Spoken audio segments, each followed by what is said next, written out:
자, 7장 첫 번째 문제인데요. 요게 우리가 계기형 변압기 1차 측, 2차 측 여기에 우리가 퓨즈를 부착하는지 여부를 좀 밝히고 퓨즈를 부착하는 경우에 그 이유를 간단히 설명을 합니다.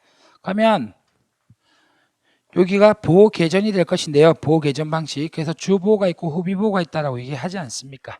맞습니까? 그래서 계전기 여러 가지를 나오는데 이때 PT라고 하는 게 우리가 수변전 결선도에 보시면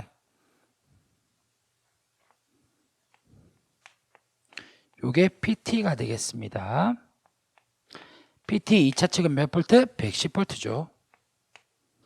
여기는 앞에 있는 공칭 전압. 만약에 Y 결선이면 여기 공전압은 만약에 예를 들어서 22.9kV 대시 Y 요러면은요 여기 상전압이 와야 되잖아요. 110V가 상전압이니까 그럴 때는 우리가 여기 넣는 값이 얼마다?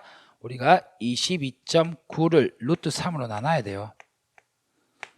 예, 아시겠죠? 그런데 이런 게 있어요. 6600V에 문제에서 6600V에 델타 결선입니다. 예, 델타 결선인 경우도 있어요. PT를 델타 결선하는 경우도 있어요. 1차 측에.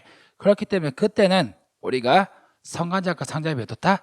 같잖아요. 그래서 루트 3 나눌 필요가 있다 없다? 없어요. 그냥 6600 넣으면 됩니다.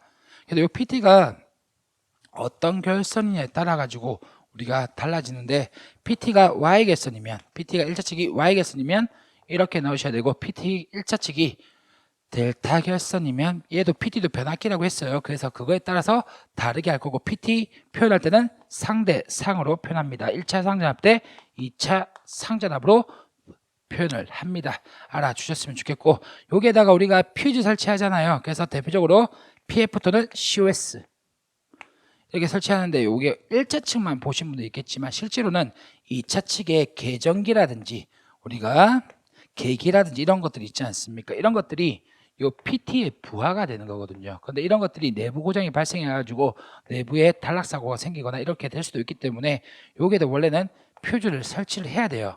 그래서 수변전에는 자세히 설명이 안 돼 있지만 여기 표시가 안 돼 있지만 원래는 PT 1차 측과 2차 측을 뭐 해야 된다? 퓨즈 부착해야 됩니다. 그래서 여기서 사고가 나게 되면 PT에 영향 주지 말라고 여기를 끊어버릴 거 아니겠습니까?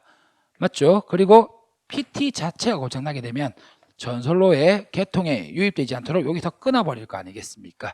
그래서 퓨즈는 1, 2차 부착을 모두 다 합니다. 그래서 1차 측 및 2차 측에 부착을 다 하고요. 그리고 이유는 계기형 변압기 2차 부하의 단락 및 과부하 여기가 PT의 2차 측의 부하라고 하는 게 계전기나 계측기를 얘기하는 겁니다. 전압계, 전력계 이런 것들 있지 않습니까? 그런 것들이 계기형 변압기의 부하가 되는 겁니다. 그래서 여기 내부에 우리가 단락이라든지 과부하 또는 계기형 변압기 단락 요 안에서 단락 시 퓨즈가 차단되어 사고 확대가 되는 것을 뭐한다? 방지한다라고 이렇게 써주셔야 됩니다. 그래서 얘가 예전에 01년도인가? 예, 01년도, 06년도에 나오고 안 나왔어요. 그래서 수강생분들이 예, 물어보는 게 PT 2차 측의 퓨즈가 원래 없는 거 아닙니까? 라고 물어보시는데 수변전에서는 생략하는 것 뿐이고 실제로는 설치하는 경우가 대다수라고 얘기를 합니다. 그래서 여기 나와 있는 대로 이런 식으로 원래 하는 게 원칙입니다. 다만 우리 수변전 결손대는 표시를 안 할 뿐이죠.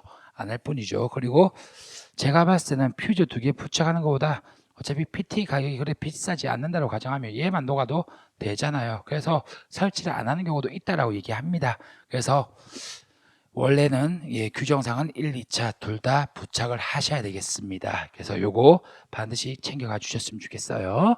자, 그리고 요 모선 방식인데요. 모르겠어요. 저는 솔직히 안 하고 싶은데요. 예, 제가 근무하고 있는 부산의 학원의 원장님께서 이걸 되게 좋아하십니다. 제가 그래서 이거를 좀 챙겨가셨으면 좋겠어요. 그래서 09년도에 나왔고 15년도 나와서 6년 지났잖아요. 맞죠? 그래서 6년 지났으니까 올해 반드시 나올 수도 있으니까 챙겨가 주셨으면 좋겠습니다. 저는 솔직히 얘를 그냥 외우는 게 부담이 돼서 솔직히 이거 외울 바에는 그냥 다른 계산 문제에 집중하려고 하는데 그래도 왠지 그냥 끌립니다. 그래서 챙겨봐 주셨으면 좋겠고요. 얘는 그냥 한번 같이 읽어보고 가도록 하겠습니다.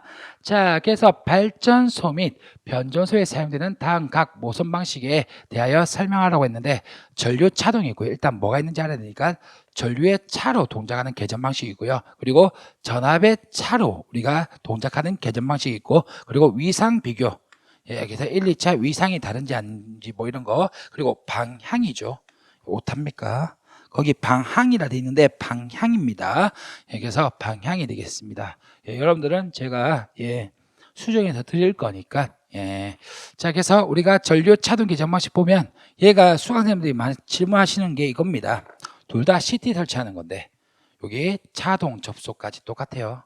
요거 두 개 같이 비교하십시오. 전류 차동과 전압 차동 둘 다 우리가 각 모선에 설치된 CT의 2차 회로를 우리가 차동 접속한답니다. 차동 접속. 거기에 과전류 계전기를 설치했느냐, 거기에 과전류 계전기를 설치했느냐, 아니면 임피던스가 큰 전압 계전기를 설치했느냐에 따라서 설치하는 것에 따라서 우리가 계전 방식이 달라져요. 자, 그래서 모선 내 고장에서는 모선에 유입하는 전류의 총계와 유출하는 총계가 다르다. 그래서 이것을 이용해서 고장 검출하는 겁니다. 그래서 얘가 원리가 KCL이죠. 원래 들어온 전류는 나간 전류 아까 같아야 되잖아요. 근데 사고가 일어나게 되면 들어온 전류하고 나간 전류가 다르다. 그러면 들어온 전류 중에서 일부가 뭐한다? 새기 때문에, 딴 데로 새기 때문에 나가는 전류가 다를 거 아니겠습니까? 맞죠? 그래서 100A가 들어왔을 때 1A가 산다 치면 99A 나올 거 아니겠습니까? 그러면 총기가 다르잖아요. 들어온 전류는 100인데 나간 전류는 99니까 누가 떼먹은 거죠. 그게 사고값으로 떼먹은 거 아니겠습니까? 그렇게 이해를 해주셨으면 좋겠고요.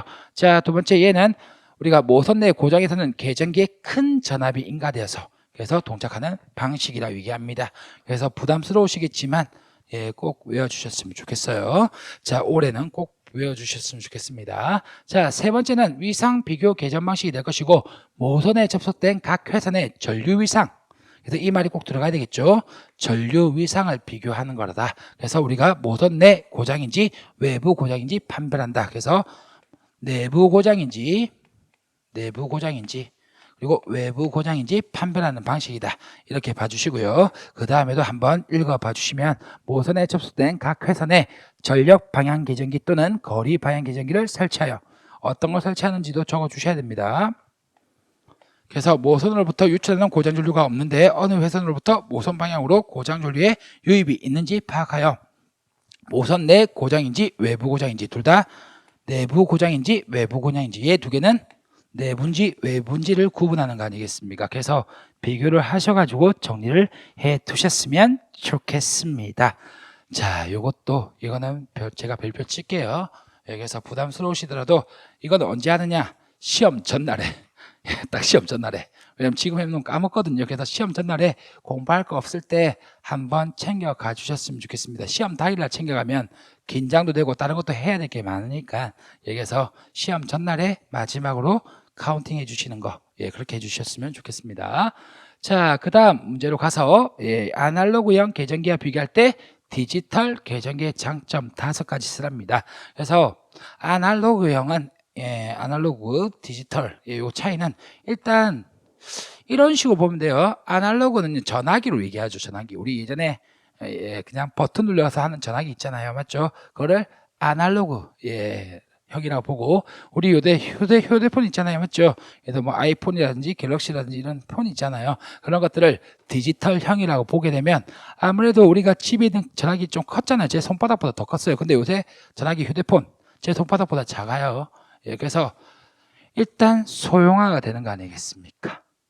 맞죠? 소형화 생각해 주시고, 그리고 얘가 여러분들 아날로그형 전화기는 전화밖에 안 돼요. 근데 우리는 동영상도 볼 수 있고, 동영상 보면서 우리가 강의도 들을 수 있고, 그리고 게임도 할 수 있고, 맞죠? 뭐 기타 등등 여러 가지를 할 수가 있잖아요. 그리고 요새는 폰이 좋아서 영상 틀어놓고 옆에 뭐 적을 수도 있고 하잖아요. 맞죠? 그렇기 때문에 고성능의 다기능화 가능하다.